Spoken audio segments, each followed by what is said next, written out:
You are listening to PastThink.com audiobook. Please like and subscribe, thank you. Chapter 84.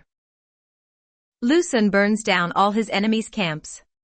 Kong Ming uses the 8-maze puzzle, but is defeated.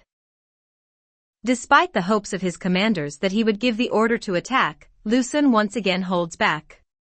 This is a trick to draw us into an ambush. I can see signs in the distance of other troops.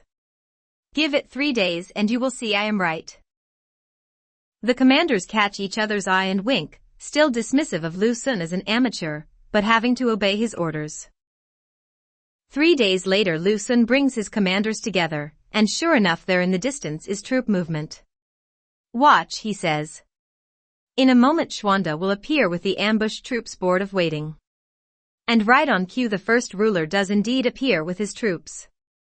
Now we can attack and destroy their string of camps, says Lu Xun. His men are vulnerable because they are bored, disillusioned and frustrated. Meanwhile, the first ruler has sent his navy downstream in order to create camps on both sides of the river. Huang Quan is troubled by this, pointing out that as a result they have overstretched their resources, and that could prove very dangerous if they have to retreat. But the first ruler brusquely dismisses any such talk. He gives command of the north side to Huang Quan, while he takes the south side. Camps are set up independently on both sides. When the Wei Emperor, Chao Pai, hears about these maneuvers, he roars with laughter, saying that Xuanda is a fool, and that within 10 days he will be defeated. He sends orders to his own front lines to be ready to attack Wu when the south is fully engaged in defeating the army of Shu. The map showing the placement of the camps at last reaches Kong Ming, far away on the eastern border of Shu. Slamming his fist onto the table, he exclaims, "Who the hell presented this idea to our Lord? He should be executed." "None other than our Lord himself," replies Ma Liang, the messenger. "Then the vitality of the Han is ending," says Kong Ming. "But why?" asks Ma Liang. "Because to lay out your forces like this goes against every rule in the book," says Kong Ming. "Get back as fast as possible, and tell the Son of Heaven to move his camps closer together, and away from such restrictive maneuvering space, because being surrounded by woods and streams will be fatal if they are attacked. If you are too late, tell our Lord to escape to Baidi. I've left 10,000 men there just in case. But I traveled past there on my way here, and saw no one," says Ma Liang. "Are you really telling the truth?" "They're there, so don't worry." And with that Kong Ming gives Ma Liang the urgent message, and he sets off immediately, riding pell-mell for the first ruler's camp. Lu Xun can see that the troops of Shu are becoming lazy, and forgetting to secure their camps properly. But to test how unprepared they are he sends out an expeditionary force to try to take one of the camps on the south. They are roundly defeated.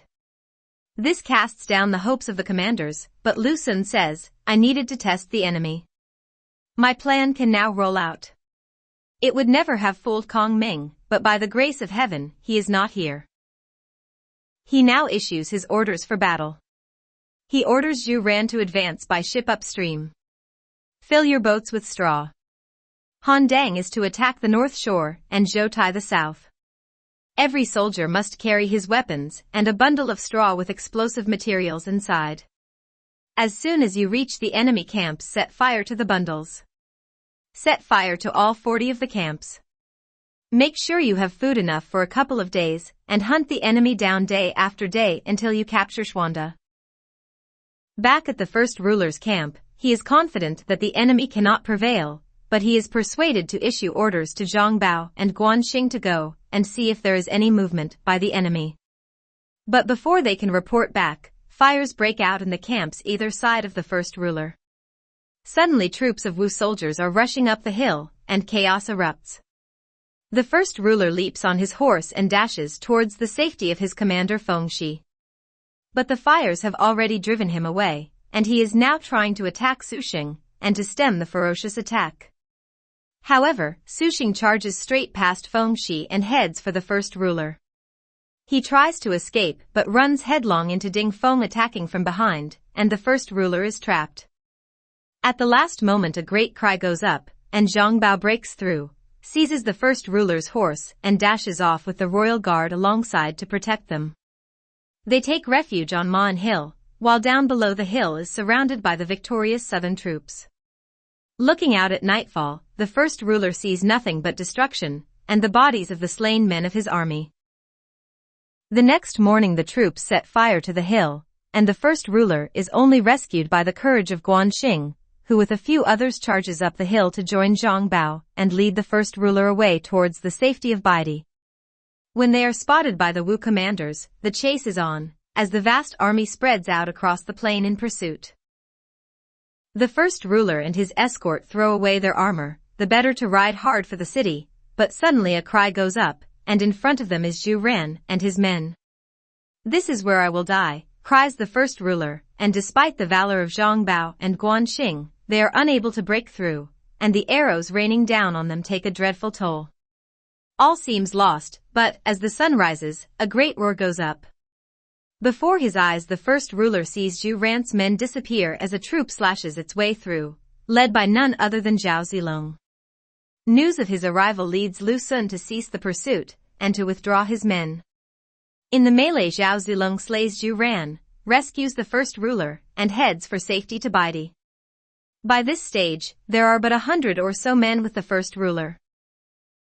Protecting his retreat is Fu Tong, but he is swiftly overwhelmed by Wu troops led by Ding Feng, who lies, telling him Xuanda is a prisoner.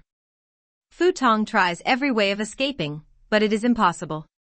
Realizing the hopelessness of his situation, he cries, "No true Han commander would ever surrender to the dogs of Wu," and, charging with his spear leveled, he falls in battle.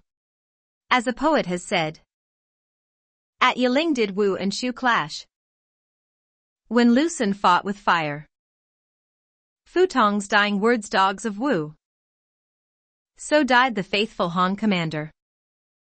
Many are the commanders of the Shu who fall that day. Qingji takes his own life in despair, surrounded as he is. Wu Ban and Fengxi, raising the siege of Yiling, are cut off and die at the hands of Sun Huan's army. The tribal leader Shimok is slain by Zhou Tai, while commanders Du Lu and Lu Ning surrender. Thus all the provisions of the Shu fall into enemy hands. When Lady Sun hears of the destruction of the army of Shu, and is told that her husband Xuanda has died, she goes to the river and faces west in honor of her husband. Then she throws herself into the river and drowns herself. A temple has arisen there, and a poet has said, "The queen flees to Baidi. The bad news brings her to suicide. Even now there's a stone by the water over there, honoring her name for 1,000-year reign." Drawing near to Baidi, Lu Sun is suddenly alarmed by strange apparitions. He halts the army and tries to work out what is happening. "I think there must be an ambush," he says, and sends men to investigate. But they find nothing but 80 to 90 piles of rocks. But rising from them comes a strange mist. Questioning locals, Lu Sun is told that Kong Ming had these piles created, and ever since this strange mist has arisen. As they talk, a wind blows up, and soon the men are being bombarded by sand and rocks, and the rock piles are moving in terrifying patterns as if alive. "We have been fooled by Kong Ming," cries Lu Sun, unable to retreat and desperate for his men's safety. Out of the blue, an old man appears. He turns out to be Kong Ming's father-in-law, and reveals to Lu Sun that these rocks are a magical spell called the 8-Maze Puzzle. The old man raises his stick and guides the terrified Lu Sun and his men to safety. The great poet Du Fu has written, notorious above the tragedy of the divided land, the 8 Maze its signal achievement. Ming's stones stand by the river there. Tribute to the magic that stopped Wu in his tracks. So shocked is Lu Sun by this that, despite his triumph and the urging of his commanders, he orders retreat. "It is not the rocks that frighten me, but I think Xiao Pai will use this opportunity to attack." And indeed, just 2 days later, news comes that hundreds of thousands of Wei troops have massed on the border. Smiling, Lu Sun says, "I expected this, and my plans to stop them are already in motion." So what happens next? Read on and you will find out.